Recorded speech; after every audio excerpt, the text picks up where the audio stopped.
Hi. ఈరోజు topic వచ్చేసి later Vedic period versus Rigvedic period. Later Vedic పీరియడ్లో లక్షణాలు ఏవి అని తెలుసుకునే ముందు రిగ్వేదిక్ పీరియడ్లో లక్షణాలు ఏవి అన్నది మనం ఆల్రెడీ ఒక వీడియోలో చూసినాం. 4 పదాలు నేర్చుకున్నాం, 4 లక్షణాలు. వాటిల్లో వచ్చిన మార్పుల్ని ఈరోజు చూస్తున్నాం అనమాట. మొదటి లక్షణం వచ్చేసి పాస్టోరల్, అంటే రిగ్వేదిక్ పీపుల్ పశుపోషణ వాళ్ళ ప్రధాన వృత్తి.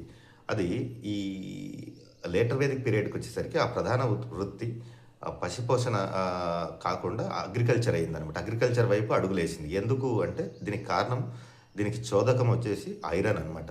Usage of iron. ఈ ఇనుము వాడకం వల్ల అంతకుముందు బలహీనమైన లోహాలు ఉండేవి, ఏది కాపర్ లాంటివి. కాబట్టి వాటితో అడవులు నరికివేత లేదంటే భూమి దున్నడం అనేది సాధ్యమయ్యేది కాదు.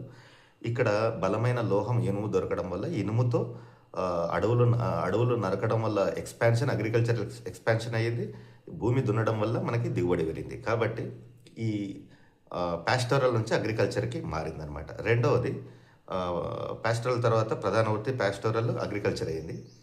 ఇంకా రెండవది వచ్చేసి ఈ రిగ్వేదిక్ పీపుల్ వాళ్ళు సెమీ నొమాడిక్, అంటే సంచార జీవితం ఉండేది వాళ్ళకి, దేశద్రిమ్మర్లు.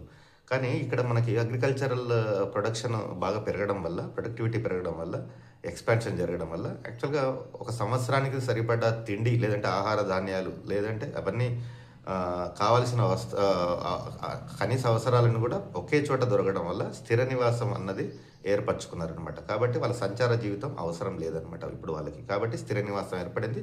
జన అన్న పదం జనపదం అయిపోయింది, జనపదం అయింది. కాబట్టి మనకి స్థిర నివాసం ఏర్పడింది.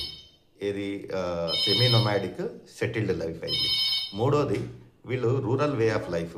కాబట్టి ఈ రూరల్ ఏది రిగ్వేదిక్ పీపుల్. కానీ వీళ్ళకి ఎప్పుడైతే మనకి అగ్రికల్చర్ బాగా పెరిగి సర్ప్లస్ ప్రొడక్షన్ వచ్చిందో, ఈ మిగులు ఉత్పత్తి వల్ల ఒక ప్రాంతంలో ఒక ఉత్పత్తి బాగా పెరిగిన ఒక పంట, ఒక ధాన్యం బాగా పెరుగుతుంది. ఇంకొక ఏరియాలో ఇంకొక పంట, ఇంకొక ధాన్యం. కాబట్టి ఆ ఏరియాకి ఈ ఏరియాకి, ఆ ప్రాంతానికి ఈ ప్రాంతానికి వాణిజ్యం, వర్తకం జరిగింది. దీనివల్ల ట్రేడ్ రూట్స్ పెరిగినాయి. దీనివల్ల అర్బనైజేషన్కి దారితీసింది. కాబట్టి రూరల్ వే ఆఫ్ లైఫ్ ఏదైతే ఉందో దాంట్లో మార్పులు వచ్చి అర్బన్ వే ఆఫ్ లైఫ్కి దారితీసింది అనమాట.